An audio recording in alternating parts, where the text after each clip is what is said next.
ونعوذ بالله من شرور أنفسنا ومن سيئات أعمالنا من يهده الله فلا مضل له ومن يضلله فلا هادي له وأشهد أن لا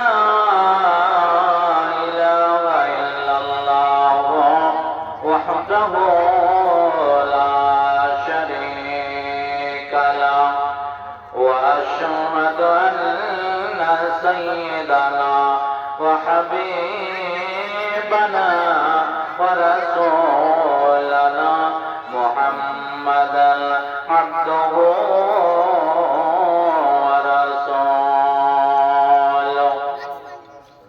الذي أرسله بالحق بشيرا ونذيرا وداعيا إلى الله بإذنه وسراجا منيرا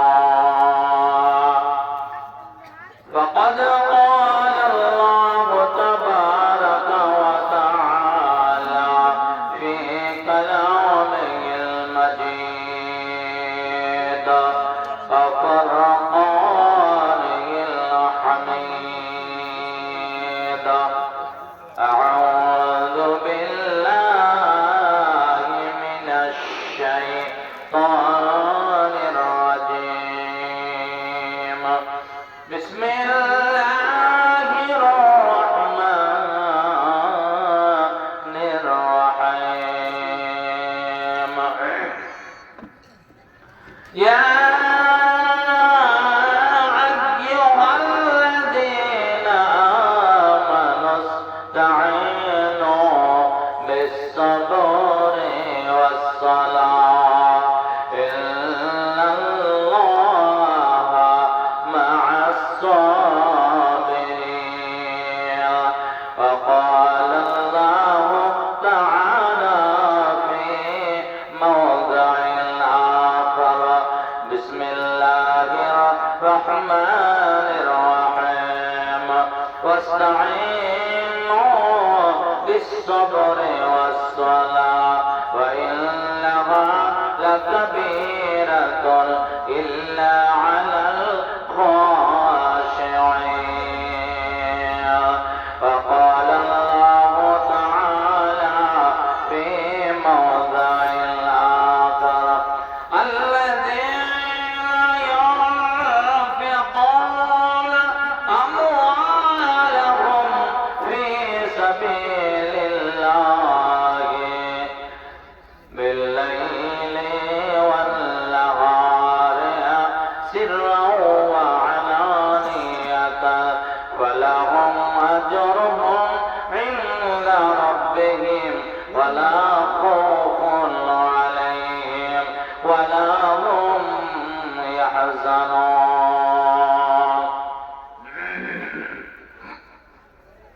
দয়াল আল্লাহ গো মাবুদ মাওলা গো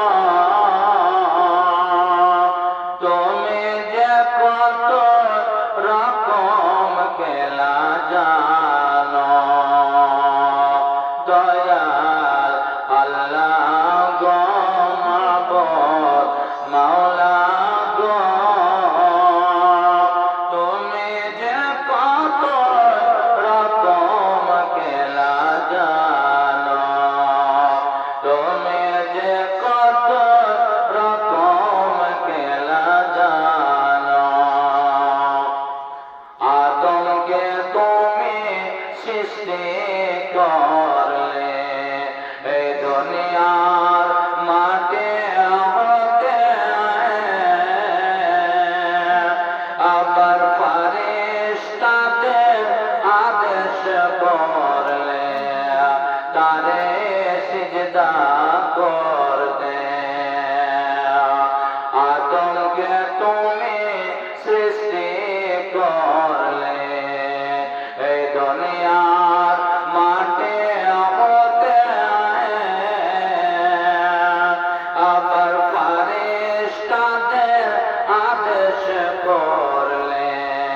তারে সিজদা করতে সবাই সিজদা করে দিলে শুধু করল না শয়তান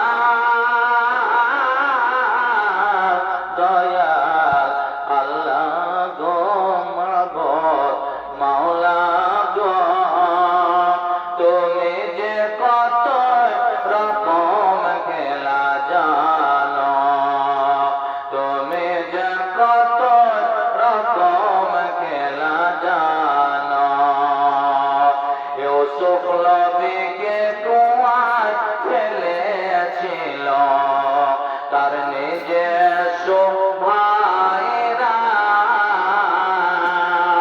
কে গো তুমি অন্ধকূপে দিয়াছিলে পাহারা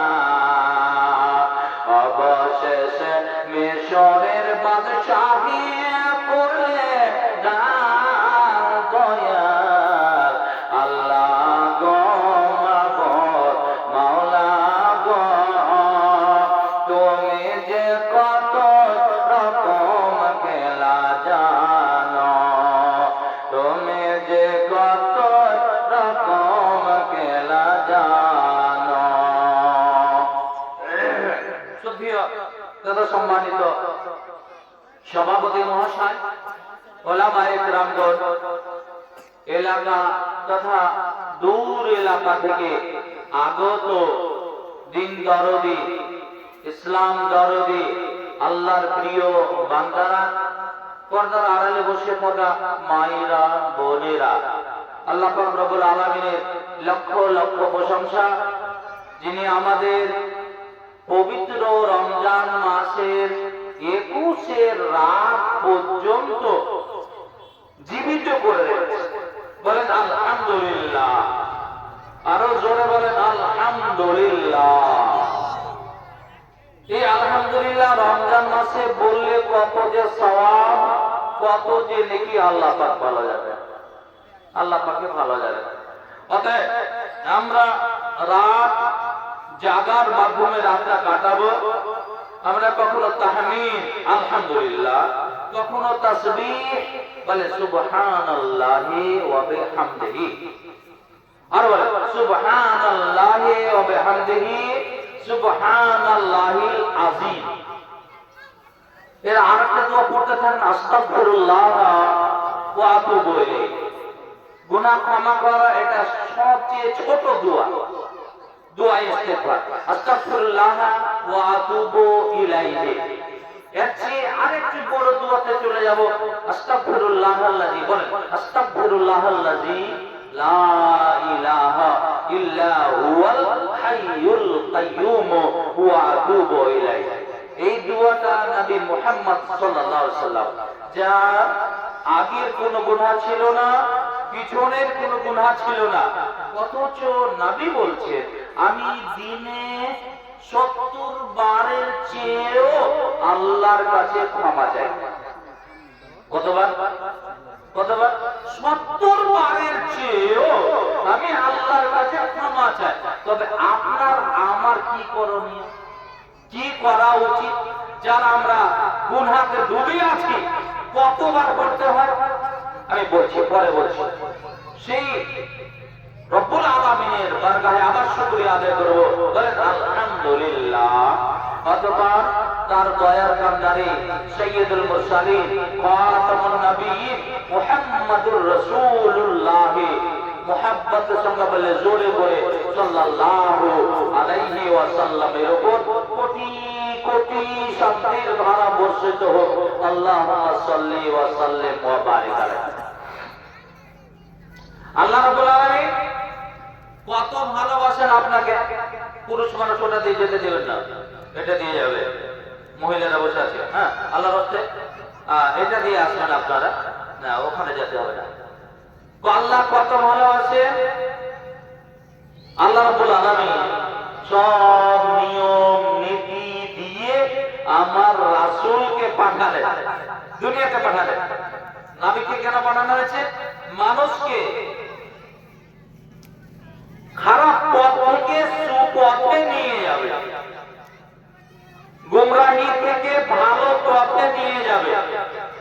সেটাই নাবিরা করলেন। নাবিদের মার খেতে হলো, নাবিদের গাল খেতে হলো, নাবিদের কত যন্ত্রণা কষ্ট সহ্য করতে হলো, একমাত্র কাদের জন্য?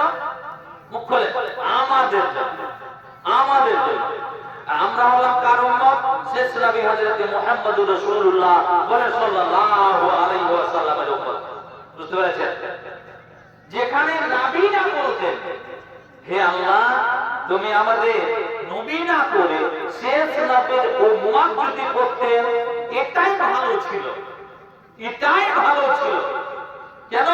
শেষ নবী হযরত মুহাম্মদুর রাসূলুল্লাহ সাল্লাল্লাহু আলাইহি ওয়াসাল্লাম, তার উম্মতেরা বেশি জান্নাতে যাবে। বলে সুবহানাল্লাহ, আল্লাহু আকবার। আজ আমি আপনার সম্মুখে দুটো আয়াত পরিবেশন করেছি। এটাতে কি হচ্ছে? আল্লাহর কাছে চাইবো কেমন করে? আপনি যদি প্রধানমন্ত্রীর কাছে যান, সরাসরি যেতে পারবেন? যাওয়া যাবে? আপনাকে যেতে দিবে? আপনি প্রথমে যাবেন কার কাছে? প্রধানের কাছে। প্রধান তখন আপনাকে নিয়ে চলে যাবে কার কাছে? সভাপতির কাছে। সভাপতি আপনার কাছে নিয়ে চলে যাবে এমএলএ এর কাছে। এমএলএ তখন এমপির কাছে গিয়ে আর্জি জানাবে যে প্রধানমন্ত্রীর সঙ্গে আমাদের দেখা করতে হবে। বুঝতে পেরেছেন? বিশাল একটা কিছু চাওয়া পাওয়া ব্যাপার আছে, সেখানে যেতে হবে। তখন এমপি সাহেব যদি রাস্তা থাকে আপনাকে রাস্তাটা বলে দেবেন, এইভাবে আপনি যান। বুঝতে পেরেছেন? আল্লাহ রাব্বুল আলামিন কি বলছে? আপনাকে কত ভালোবাসে, আমার কাছে চাইবি কেমন করে, আর আমি তোমাকে যে দেব চাওয়ার পদ্ধতিটা বলে দিয়েছে। বুঝতে পেরেছেন? চাওয়ার পদ্ধতি আল্লাহ বলছেন, বিসমিল্লাহির রহমানির রহিম, ইয়া আইয়ুহাল্লাযীনা আমানুস্তাঈনু বিস-সাবরি ওয়াস-সালাহ, ইন্নাল্লাহা মা'আস-সাবিরিন। আল্লাহ বলেন, নবী বলে দাও, মুমিনেরা বলো, যারা নিজেকে দাবি করে আমরা মুমিন, আপনাকে যদি বলা হয় আপনি মুমিন না কাফের, উত্তর কি দেবেন? কি দেবেন? মুমিন। কাফের কি বলবেন? কখনো বলবেন না। নবীরে বলে দাও, যারা বলে আমি মুমিন আর আমি মুমিনা, মহিলারা বলবে আমরা মুমিনা, মুমিনেরা পুরুষেরা বলবে মুমিন। আল্লাহ বলে নবীরে বলো, মুমিনেরা কে বলো, ইস্তাঈনু বিস-সাবরি ওয়াস-সালাহ। বালা পাথরের পুরুষেরা মহিলারা আমার কাছে সহযোগিতা কামনা করো, আমার কাছে সহযোগিতা চাও, আমি তোমাকে সহযোগিতা করব। আল্লাহ বলছে চাও, আসো, আরে আমি তোমাকে দেব, চাও আমার কাছে। কেমন করে চাইতে হবে? নবী বলে দাও, এক নম্বর হলো ধৈর্য, এক নম্বর হলো সবর, এক নম্বরে হচ্ছে ধৈর্যশীল হতে হবে, দুই নম্বরে হলো সালাত অর্থাৎ নামাজ। তুমি ধৈর্যশীল হয়ে ধৈর্য ধারণ করে আর সালাতের মাধ্যমে আমার কাছে তুমি চাও। নবী বলে দাও, ইন্নাল্লাহা মা'আস-সাবিরিন। নিশ্চয়ই যারা ধৈর্য ধারণ করে, নিশ্চয় যারা ধৈর্যশীল, তাদের সঙ্গে আল্লাহ থাকে, তাদের সঙ্গে আল্লাহর সহযোগিতা থাকে। মানুষের জীবন গড়ে ওঠে নানান রকম জিনিস দিয়ে। কখনো আপনার জীবনে সুখের সুখ চলে আসবে, কখনো আপনার কাছে সুখের সংবাদ আসবে, কখনো আপনার কাছে দুঃখের সংবাদ চলে আসবে।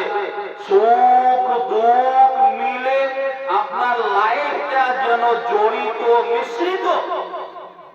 সুখের সময় কি করতে হবে আর দুঃখের সময় কি করতে হবে আপনাকে একটু খালি জানতে হবে। আপনার ছেলে মারা গেছে, আপনার ছেলে ছিল খুব ভালো ছেলে, ছেলেটা মারা গেছে, ছেলেটার জন্য 1 মাস ধরে কান্না করতে আছে মা, মা বাবা। মানুষ বোঝাচ্ছে কাঁদো না, কাঁদো না, ক্রন্দন করো না। তারপরে যখন কান্না করে করে করে ক্লান্ত হয়ে গেছে, খাসতে গেছে, তখন যা ধৈর্য ধরে নিলাম। এটাকে ধৈর্য হলো? এটাকে ধৈর্য হলো? কান্না করে করে ক্লান্ত হয়ে গেছে, খাসতে গেছে, তখন বলছে আমি ধৈর্য ধারণ করলাম, ধৈর্য ধরে নিলাম। আপনাকে একটা মানুষ গালি দিচ্ছে, আপনার জমি আল চেপে নিচ্ছে, আপনি কিন্তু পাচ্ছেন না, আপনিও গালি গালাজ করলেন, কেস কাছালি করলেন, তারপরে যখন দেখলেন আপনি পারেন না, তখন বলছে যা আমি ছেড়ে দিলাম, ধৈর্য ধারণ করলাম। এটাকে ধৈর্য ধারণ না। ধৈর্য ধারণ হলো যখন বিপদটা আপনার কাছে আসবে ওই সময় ধৈর্য ধারণ করতে হবে। আসবির ইন্দাল বালা, মুসিবত যখন আপনার কাছে চলে এসেছে তখন হলো আপনাকে ধৈর্য ধারণ করার নাম হলো ধৈর্য। বুঝতে পেরেছেন? আপনার লাইফে যে যত ধৈর্যশীল হবে, যে যত ধৈর্য ধারণ করবে, সে ততটা লাভ পাবে। বুঝতে পেরেছেন? আপনি দেখেন যে ধানটা জমিতে লাগিয়েছেন, একটা ধান লাগালে, এই ধানটা লাগিয়েছেন, ধান কখন, ধান দিয়ে ধান কখন পাবে? কতদিন পর? কতদিন পর পাবে? 3 মাস। 3 মাস পরে তো ধান কাটবে, মোটামুটি একটা 2.5 থেকে 3 মাস। আপনি যদি বলেন আজকে ধান কাটলাম 10 দিন পর ধান কাটবো, হবে? হবে না। বুঝতে পেরেছেন? তাহলে আপনাকে ধৈর্য ধারণ করতে হবে কতদিন? 90 দিন, 3 মাস। বুঝতে পেরেছেন? এই 90 দিন পরে ধানের গাছ আপনাকে ধান দেবে, তারপরে ওই গাছটা কি হবে বলেন? খড় হয়ে যাবে, কেটে না, মানে একটা ফসল আপনাকে দিবে, এই বেশি ফসল দেবে না। কেন? একটা ধৈর্য কম আছে। এবারে চলেন, আপনি একটা আমের গাছ লাগিয়েছেন, আমের আঁটি একটা লাগিয়েছেন, কতদিন পরে আম পাবেন বলেন? কথা বলেন, একটু কথা বলেন, ধৈর্যের কথা বলছি। কতদিন পরে? 3 বছর, মিনিমাম 3 বছর বা 4 বছর বা 5 বছর। আপনার আমের গাছটা যেটা কারণে লাগালে, আমের গাছটাতে আপনাকে ধৈর্য বেশি ধারণ করতে হচ্ছে। 3 বছর পর, 5 বছর পর আপনাকে আমের গাছটা আম দেবে, এতে ধৈর্য ধারণ বেশি করতে হয়েছে। কিন্তু দেখেন আমের গাছটা কতদিন টিকে? এই আমের গাছটা 50 বছর, 60 বছর, 100 বছর পর্যন্ত আপনাকে ফল দিতে থাকে। ধান লাগিয়েছিলেন আপনি, ধানের বিনিময়ে ধান পেলেন আপনি 3 মাস পর, 3 তাড়াতাড়ি পেলেও ধানের কাছে একবারে আপনি ফসল পাবেন, এতে ধৈর্য কম হয়েছে, তার কারণে এই একটা ফসল আপনি পেলেন। আমের গাছটা যখন লাগালেন 3 বছর, 5 বছর ওয়েট করতে হলো, অপেক্ষা করতে হলো, আপনাকে সেই আমের গাছটা 50 বছর, 60 বছর, 100 বছর ধরে ফল দিতে থাকে। বন্ধুরে আমার, আপনি যখন তালের গাছ লাগাবেন, সেই তালের গাছটা কতদিন পরে আপনাকে তাল দিবে বলে? কতদিন পর দিবে? 10 থেকে 12 বছর। আপনার তালের গাছটা লাগিয়েছিলেন 10 থেকে 12 বছর, আপনাকে কোনো ফল দেয়নি, বলে মালিক ধৈর্য ধারণ করেন, ধৈর্য ধারণ করেন, আমার এখন ফল আসবে না, আপনি একটু দয়া করে ওয়েট করেন। যখন 12 বছর পরে ফল দিতে লাগবে আপনার গাছটা, ওই গাছটা 100 বছর 150 বছর 200 বছর ধরে বড় বড় মানুষেরা বলে, বড় বড় দার্শনিকেরা বলে 200 বছর ধরে ফল দেয়। এখান থেকে বুঝতে পারলাম যে জিনিসে যতটা ধৈর্য ধারণ করবেন ততটাই আপনি লাভবান্বিত হবেন। বলে সুবহানাল্লাহ। বুঝতে পেরেছেন? আপনার জীবনে কত কষ্ট, কত মুসিবত, মা আমার, বোন আমার, আপনাকে একটা হাদিস বলে, হযরত উম্মে সুলাইম আবু তালহার স্ত্রী, আবু তালহার স্ত্রী কোথাও চলে গেলে, সফরে চলে গেলেন, একটা অসুখ ছেলে ছেড়ে, ছেলেটা ছিল অসুস্থ ছেলে, বাড়ি থেকে বেরিয়ে গেলেন। আর সেই অসুস্থ ছেলেটা বাড়িতে থাকলো। যেদিন হযরতে আবু তালহা বাড়ি ফিরছেন, বাড়ি আসতেছেন, সেই দিন হযরতে আবু তালহার ছেলেটা দুনিয়া ছেড়ে চলে যাচ্ছে। আল্লাহু আকবার। ছেলে অসুখ হোক, মায়া কি কম হবে? না, মায়া কম হবে না। উম্মে সুলাইম জানেন স্বামী আমার আজকে বাড়িতে আসছে, কতদিন পরে বাড়িতে আসতেছে, কত কষ্ট, সফরে কত কষ্ট হয়, বিপদ হয়, সেটা তো উনি ভালো করে জানেন। বাড়িতে বলে দিলেন, ওরে আমার ননদেরা, ওরে আমার শাশুড়ি মা, ওরে আমার জ্যাঠানিরা, শোনো, আমার ছেলেটা আল্লাহ নিয়ে নিয়েছেন, আফসোস নাই, আমার দুঃখ নাই। আমার দুঃখ হচ্ছে আমার স্বামী বাড়িতে আসেন, আর বাড়িতে আসার সাথে সাথে যদি কানে শুনতে পায় ছেলেটা মারা গেছে, তবে কিন্তু খাওয়া দাওয়া ছেড়ে দেবেন, পরে বিপদ আরো ঘনিয়ে আসবে। স্বামীটা আমার বাইরে ছিল, শরীরটা কত খারাপ হয়েছে, কত অসুবিধা হয়েছে, কিন্তু যদি তার সাথে সাথে ছেলের খবর যদি পেয়ে যায় তবে কিন্তু মুশকিল হয়ে যাবে। অতএব তোমরা আমার স্বামীকে, আমার ছেলের মৃত্যুর খবরটা তোমরা দেবে না। উম্মে সুলাইম কত ধৈর্যশীল ছিলেন, কত ধৈর্য ধারণ। মহিলা মানুষ এত ধৈর্যশীল হয় জানা ছিল না। উম্মে সুলাইম বললেন কি, ছেলেটাকে একটা কাপড়ে জড়িয়ে সুন্দর করে একটা জায়গায় রেখে দিলেন, আর বাড়িতে বলে দিলেন আমার স্বামীকে ছেলের মৃত্যুর খবরটুকু দাও না। আবু তালহা বাড়িতে ঢুকলেন, আসসালামু আলাইকুম ওয়া রাহমাতুল্লাহি ওয়া বারাকাতুহু। স্ত্রী সালাম উত্তর হলো, সব কিছু হলো। বলে স্ত্রী, আমার ছেলেটা কোথায়, ছেলেটা কেমন আছে বলে দাও। স্ত্রী কত জ্ঞানী, কত ধৈর্যশীলা স্ত্রী। আর ভাইরে আমার, বন্ধুরে আমার, স্ত্রী বলল, স্বামী আমার, আপনার ছেলেকে যে অবস্থাতে আপনি রেখে গিয়েছিলেন ওই অবস্থা থেকে আপনার ছেলে আরাম পেয়ে গেছে। আল্লাহু আকবার। দেখলেন উত্তরটা? যে অসুবিধাটা ছিল ওই অসুবিধা পার হয়ে গেছে, ওই অসুবিধা থেকে নাজাত পেয়ে গেছে। হযরতে আবু তালহা মনে করছেন ছেলেটা ভালো হয়ে গেছে। বুঝতে পেরেছেন? ভালো হয়ে গেছে, আলহামদুলিল্লাহ, ভালো খবর। মানে আমার হযরতে উম্মে সুলাইম স্বামীর যেভাবে ইজ্জত করতে হয়, সেবা করতে হয়, সমস্ত খাওয়া দাওয়া থেকে, সেবা থেকে সব কিছু ছেড়ে ফেললেন। কিন্তু স্বামীকে একটুকু জানতে দিলেন না যে ছেলে মারা গেছে। এমনকি রাত্রে তাদের প্রেম বিনিময় হলো, রাত্রে তাদের আলাপ হলো, রাত্রে তাদের সহবাস হয়ে গেল, এখন পর্যন্ত কোনো খবর নাই। আবু তালহা ফজরের সালাত আদায় করে ও আবার চলে যাবেন, বাইরে চলে যাবেন।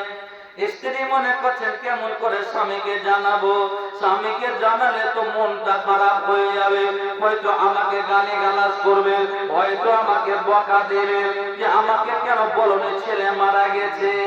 স্ত্রী স্বামীকে বলছেন, স্বামী আমার, একটা কথা শোনেন, কোন মানুষ যদি আপনাকে কোনো আমানত দেয়, 1000 টাকা বলল, আমার বাড়িটা ভাঙ্গা বাড়ি, টাকা রাখা যাবে না, আপনি টাকাটা রাখেন, টাকাটা রেখে দিলেন, কয়েকদিন পরে ওই লোকটা যদি আসে, আপনাকে আমি টাকাটা আমানত দিয়েছিলাম, জমা রেখেছিলাম, আপনি ওই টাকাটা আমার প্রয়োজন হয়ে গেছে, আমাকে ফেরত দেন।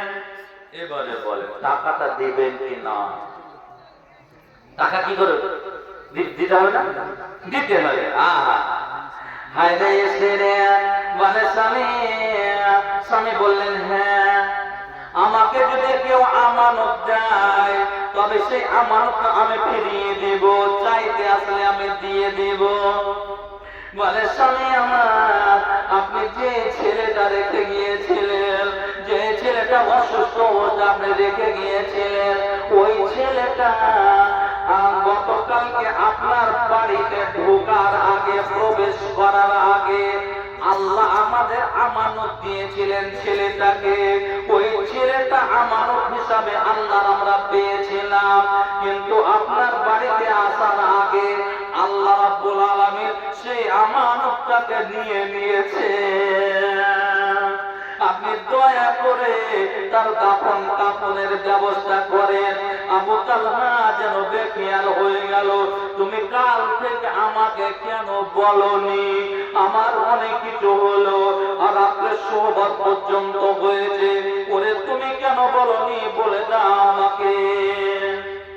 বলে স্বামী, যদি বলতাম তাহলে আপনি খাওয়া দাওয়া কিছু করতেন না, শরীরটা খারাপ হয়ে যেত, চলে গেল নবীর কাছে, ইয়া রাসূলুল্লাহ রে, ইয়া হাবিবাল্লাহ রে, আমার একটা ছেলে ছিল, আল্লাহ আমানত দিয়েছিলেন, আল্লাহ কালকে নিয়ে নিয়েছিলেন। পরে আমি যখন বাড়িতে ছিলাম না, বাড়িতে আসার পরে আমার স্ত্রী একটু আমাকে জানায়নি, খবর দেয়নি। আজকে আমি যখন বাইরে কোথাও যাব, আমার স্ত্রী বলল ছেলে মারা গেছে। ইয়া রাসূলুল্লাহ, কি করা যাবে, কেমন করে কি করব? আমার নবী বললেন, হে আবু তালহা, শোনো রে শোনো, আল্লাহ রাব্বুল আলামিন আজকে যে তোমাদের রাতে সহবাস হয়েছে, মিলন হয়েছে, আল্লাহ রাব্বুল আলামিন যেন যেই ছেলেটাকে নিয়ে নিয়েছে তার ছেলে, তার চেয়েও উন্নত মানের সব ছেলে আল্লাহ যেন তোমাকে দান করে। নবীর দোয়া, বুঝতে পেরেছেন? হযরত আবু তালহা বললেন কি, ছেলেটাকে নিয়ে দাফন কাফন করলেন, আর নবীর দোয়া এত তাড়াতাড়ি কবুল হলো, পরে যতগুলো ছেলে হয়েছিল সব মুহাদ্দিস, সব মুফাসসির, সব মুহাদ্দিস, কোরআন হাদিসে। ধৈর্য, এটা হলো ধৈর্য। মায়েদের ধৈর্য কেমন? একটা যদি ছেলে মেয়ে কিছু 7 দিন 8 দিন ধরে ওই আইয়ামে জাহিলিয়াতের মতো কান্না করবে, কান্না করে করে করে যখন চোখে আর জল আসবে না, তখন বলে যে আর ধৈর্য ধরবে, সবর করে দিল। বুঝতে পেরেছে? এটার নাম সবর নয়, এটার নাম ধৈর্য নয়।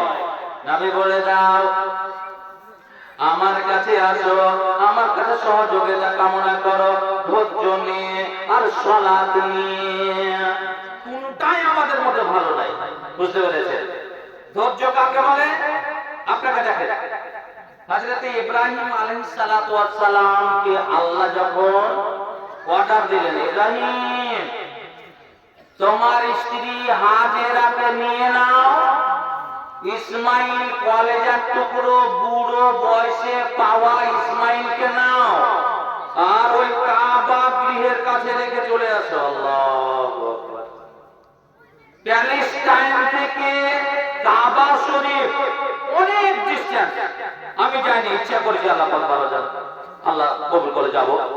তো 4 দিন 5 দিন হাঁটা পথে গিয়ে হযরত ইব্রাহিম, তার স্ত্রী হাজেরা এবং ছেলে ইসমাইল, একমাত্র ছেলে ইসমাইল তখন ওখানে নিয়ে গেলেন কাবা শরীফের কাছে। বিশাল একটা গাছ আছে, ওই গাছের নিচে রাখছেন। স্ত্রী কত সৎ, স্ত্রী কত ধৈর্যশীলা। আপনি যদি আপনার স্ত্রীকে কোথাও যান আর যদি বলেন তুমি থাকো আমি চললাম, তাহলে ম্যান সার দিয়ে আপনার আগে পালিয়ে আসবে। বুঝতে পেরেছেন? ও আপনার আগে আসবে, তোমার ছেলে থাকলো আমার দেখার কিছু নাই, আমিও চললাম।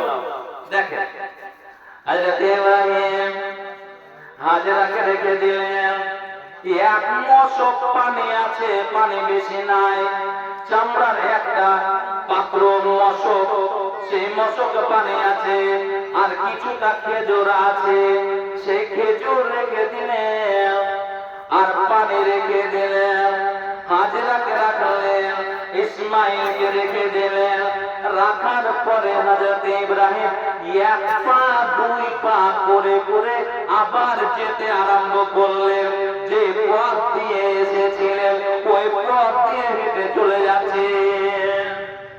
হযরত ইব্রাহিম হযরত হাজেরা ভাবছেন, আল্লাহ কি কোন ব্যাপার, কোন ব্যাপার, এখানে কেউ নাই, কোনো মানুষ নাই, কোনো পানির ব্যবস্থা নাই, কোনো টিউবওয়েল নাই, কোনো নলকূপ নাই, কোনো ইন্দারা নাই, আর এখানে আমাকে রেখে চলে যাচ্ছেন মানে?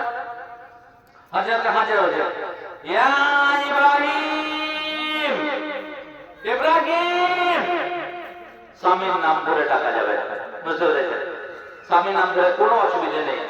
আজকাল যদি বলেন যে স্বামীর নাম ধরে সহজে ডাকবে, আমাদের উমুকের বাপ, উমুকের বাপ, আব্দুল্লাহ বাপ, আয়েশার বাপ, বুঝতে পারেন? স্বামীর নাম মোটে ধরতে রাজি নাই, বুঝতে পেরেছেন? হযরতে হাজেরা দেখে চলে আসে, স্বামী আমার ইব্রাহিম আলাইহিস সালাম, আপনি কোথায় যাচ্ছেন? আপনি আমাদের এখানে রেখে কোথায় যাচ্ছেন একটু বলেন না কেন? একটু বলেন ইয়া ইব্রাহিম, ইব্রাহিম বলে ডাকছেন, আপনি বলেন কি কারণে আমাদের রেখে যাচ্ছেন? কোন কথা নেই। ইব্রাহিমকে আল্লাহ ওয়াদাতে রেখে দাও, চলো, বুঝতে পেরেছেন? চলে যাচ্ছে, আর এদিকে পিছন থেকে হাজেরা ডাকতে আছে। হাজেরা দেখছেন স্বামী তো চলে গেলেন। হাজেরা বলছেন, আল্লাহ আল্লাহ আমারাকা বিহাযা, বলেন তো দেখি এটা আল্লাহর ওয়াদা হয়েছে নাকি? আল্লাহ কি আমাদের এখানে রাখতে বলেছেন নাকি? ছেলে দিয়ে আমি থাকবো যেখানে কেউ নাই, কোনো মানুষ নাই, আমি কেমন করে এখানে থাকবো? কোনো অসুবিধা হলে আমি কার কাছে যাব? আমাকে একটু বলেন। আল্লাহ আমারা কাবে মাদা, আল্লাহর অর্ডার হয়েছে নাকি আমি তো বুঝতে পারছি না। হযরত ইব্রাহিম বলছেন, হ্যাঁ হাজেরা রে, আমি ইসমাইলকে রেখে যেতাম না, আল্লাহর অর্ডার হয়েছে বলে আমি ইসমাইলকে রেখে যাচ্ছি। ওরে মা হাজেরা, মা আমার কত ধৈর্যশীলা দেখেন। উনি বলছেন, ইদাল্লা ইউদি ইলা ইউজাইউনা, স্বামী আমার আপনি চলে যান, আপনার প্রয়োজন আর নাই। আল্লাহর অর্ডার যেখানে হয়েছে, আল্লাহ যেখানে অর্ডার করেছেন, হুকুম করেছেন, তবে আল্লাহ আমাদের আর কোনো অসুবিধা করবেন না, আমাদের কোনো আর অসুবিধা হবে না, আল্লাহ আমাদের শেষ করবেন না, আল্লাহ আমাদের ধ্বংস করবেন না। দেখলেন, কেউ নাই, কোনো মানুষ নাই, একমাত্র হাজেরা এবং ইসমাইল। কোন পানির ব্যবস্থা নেই, কিছু নেই, আল্লাহর উপরে ভরসা হয়ে গেল, যান আপনি চলে যান। আল্লাহ আমাদের নষ্ট করবেন না, ধ্বংস করবেন না। আহা ভাই আমার, বন্ধু আমার, দোয়াটা পড়ে, আল্লাহুম্মা ইন্নাকা আফুউন তুহিব্বুল আফওয়া ফাআফু আন্না, আল্লাহুম্মা ইন্নাকা আফুউন তুহিব্বুল আফওয়া ফাআফু আন্না। এই দোয়াটা কি? এই লাইলাতুল কদর, বুঝতে পেরেছেন? একটু খালি জানিয়ে দিন। হযরত আয়েশা বলেন, ইয়া রাসূলুল্লাহ, ইয়া হাবিবাল্লাহ, লাইলাতুল কদর রাত জাগবো, 21 রাত জাগবো, 23 রাত জাগবো, 25 রাত জাগবো, 27 জাগবো, 29 জাগবো। আমি যদি জানতে পারি এটা লাইলাতুল কদর, আমি আল্লাহর কাছে কোন দোয়াটা করব? নবী বললেন, আয়েশা রে, তুমি রাত জাগতে জাগতে যদি বুঝতে পারো লাইলাতুল কদর, তুমি আল্লাহর কাছে দোয়া করবে, আল্লাহুম্মা ইন্নাকা আফুউন তুহিব্বুল আফওয়া ফাআফু আন্নি। মানে হলো, হে আল্লাহ, ইন্নাকা আফুউন, নিশ্চয় তুমি ক্ষমাশীল, নিশ্চয় তুমি ক্ষমাশীল, তুহিব্বুল আফওয়া, তুমি ক্ষমা করতে ভালোবাসো। রব্বুল আলামিন, তুমি যখন ক্ষমা করতে ভালোবাসো, ফাআফু আন্নি, আমাকে ক্ষমা করে দাও, ক্ষমা করে দাও, ক্ষমা করে দাও। এই দোয়াটা পড়তে থাকতে হবে আমাদের। চলে ওখানে চলে যাই। কি? হাজেরা বললেন, স্বামী আমার, আল্লাহর অর্ডার যেখানে হয়েছে অসুবিধা নাই, চলে যান। কয়েকটা দিন যেতে না যেতে খাবারগুলো ফুরিয়ে গেল, খেজুর যেটা ছিল শেষ হয়ে গেল, মশকে পানি ছিল পানি শেষ হয়ে গেল, স্তনে দুধ নাই। ইসমাইল খেতে চায়, খাওয়ার পাই না। ইসমাইল কান্না করে, ওরে পানি নাই আর কোনো খেজুর নাই, কেমন করা যায়? ইসমাইল কান্না করতে আছে, চিল্লে চিল্লে কান্না করতে আছে। বাইরে আমার বন্ধুরে আমার, মায়ের দিল কত ফাটে আপনি ভালো করে দেখেন। কান্না দেখতে না পেরে হযরতে হাজেরা আলাইহিস সালাম সেই পাহাড় একটা দেখতে পেলেন। সেই পাহাড়ের নামটা হলো সাফা। আলহামদুলিল্লাহ, কারা হজ করেছেন একটু হাত উঠাবেন। আলহামদুলিল্লাহ, একজন বাকি আমার কোন মা আমার হযরত হাজেরা আছেন মনে নিশ্চয় বাংলাদেশে অনেক মা আছে, বুঝতে পেরেছেন? হ্যাঁ, কি হজ করতে যাননি? মামা হজ করতে চলে যাও, মামি গেলে বুঝতে পেরেছো? আচ্ছা শুনুন, হযরতে হাজেরা ছেলের কান্না শোনা যায় না, স্তনে দুধ নাই, স্তনে লাগালে মুখটা টেনে নাই। ছেলেকে রেখে দিলেন, রাখার পরে পাহাড়ে চলে গেলেন। সাফা পাহাড়ে গিয়ে মনে মনে বললেন, পাহাড়ে উঠে দেখবো কাউকে যদি পায়, কেউ যদি থাকে, একটু পানির দরখাস্ত করবো, একটু পানি দাও, আমার ছেলেকে পান করাবো। হযরতে হাজেরা দৌড়ে চলে গেলেন সাফা পাহাড়ের উপরে। সেখানে দেখলেন কেউ না, একটা কাক পর্যন্ত নাই, একটা পাখি পর্যন্ত নাই। ওরে পাখিরা জানে এখানে পানি নাই, আমি যদি বসবাস করে পানির দরকার হবে, প্রাণী বলতে পানির দরকার হবে।